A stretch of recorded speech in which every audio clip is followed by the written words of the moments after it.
What's up, y'all? It's Daniel, your Shoemmelier.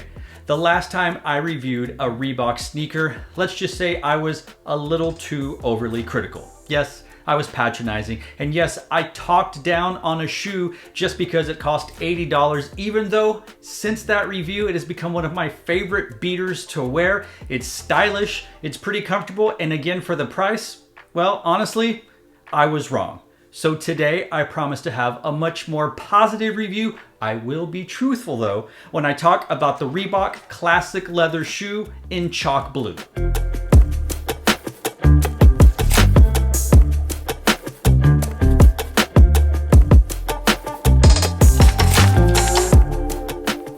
A legend since 1983, these Reebok classic leather shoes show off running-inspired looks and iconic details such as the archival Reebok logo. The shoe is primarily made up of a chalk blue upper with a classic white midsole and stripes, as well as the orange flare on your tongue in the Reebok branding. You'll also find that Reebok branding in the orange flare, as well as the Union Jack red, white, and blue flag on the lateral side of the shoes. The upper is a coated leather, and then you have a die-cut EVA midsole and rubber outsole. Now, I know I said I was going to be very positive, and I will be, but I want to start off with what I found to be the most negative aspect about this silhouette: comfort. As I mentioned, it has a standard thin rubber outsole in that nice chalk blue colorway with the Reebok branding, and it has traction and all of that, and a white EVA midsole. And honestly, that's about it, and it doesn't really provide much comfort, at least to someone like me who is used to, yes, Ultra Boost, yes, React, and yes, Air. However, when you compare it to the other classic leather shoes of the Reebok, well, it's not nearly as comfortable as that shoe, and that shoe only costs $5 more. The reason I got this shoe was, number one, I like a good chalk blue colored shoe, but I also not only like the fact that you have that orange on the Reebok on the back of the shoe on the heel, as well as on the lateral side of the shoe and on your tongue, but this shoe is basically kind of a two-tone design. On the lateral side of the shoe, you do have that mesh and leather coating and the white stripes, as well as the aforementioned Reebok branding. However, on the medial side of the shoe, it's basically just coated leather. It's almost like the inside of the shoes are a different design and the outside of the shoes are, well, a different design. And I haven't worn this out in extreme heat, but it does seem to look like the sock liner is a little bit thick. It might be a little too thick if you want to wear it out in 100-degree weather. I can't be certain because it's not 100 degrees right now in Austin, which is shocking because it's January and we might as well be done with winter already. Your insole is in that chalk blue colorway, and it has that R-E-E, cycled logo, implying that, well, this shoe is recycled. But when it comes to comfort on your feet, bounce, pillowiness, etc., I'm a little let down. And I think that if you want a shoe that's a little bit more comfortable, that is still within that budget price, I would spend that extra $5 and get that classic leather legacy Reebok shoe.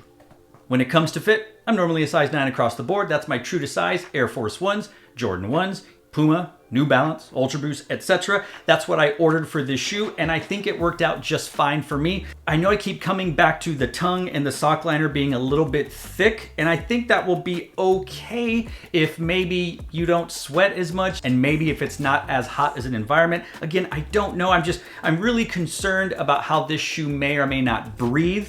I think that it fits just fine for me, which is true to size. I have a normal size foot, closer to narrower, definitely not wide, so I cannot comment on how this may fit for the wide foot gang, but for me, it's true to size, so I would recommend at least trying on true to size first. This shoe is what we would consider to be a general release, so I'm probably very certain that you can find this silhouette or a similar silhouette and colorway in your favorite shoe store. Try it on, see what you like, and if they don't have the colorway you want, you can definitely go on Reebok.com or your other favorite foot site of choice, and maybe you can find this colorway and silhouette on there.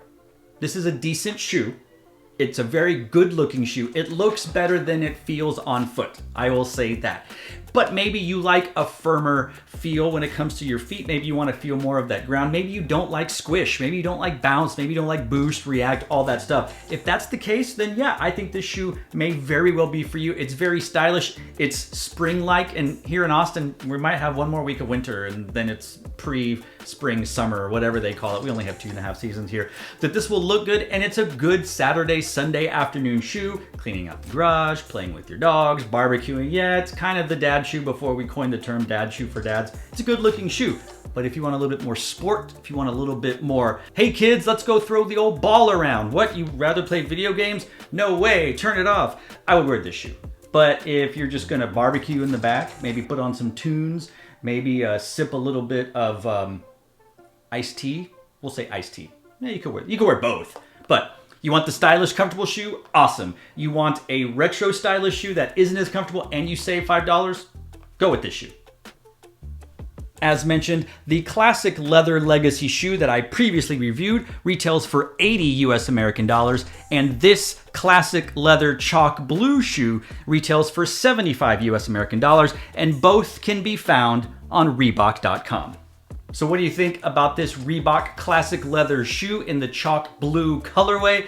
I know that I really talked about the legacy shoe probably more than I should on this review, and it turned into almost a comparison video, but they're so close in price and they're both general releases. I thought maybe I'd give not only a chance for me to apologize and make amends for that previous very negative review about that legacy shoe, but to give it a little like, hey, this is actually a pretty good shoe, but compare it and say you might consider actually going with the legacy over the regular leather chalk blue. But again, if you like that look, if you like that feel, it's going to be a fine shoe, and for $75, I think you can't go wrong with it. I guess you could, but you may very well find this shoe on sale, so look around for it because you might grab it under $75 retail once you add tax and shipping and all that kind of stuff.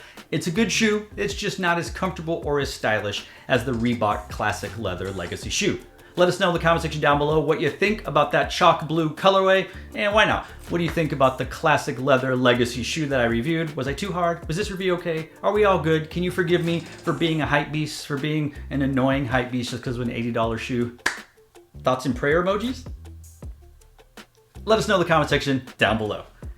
So to all of you out there, wherever you are, thanks for watching. Stay tuned and just chill till the next episode.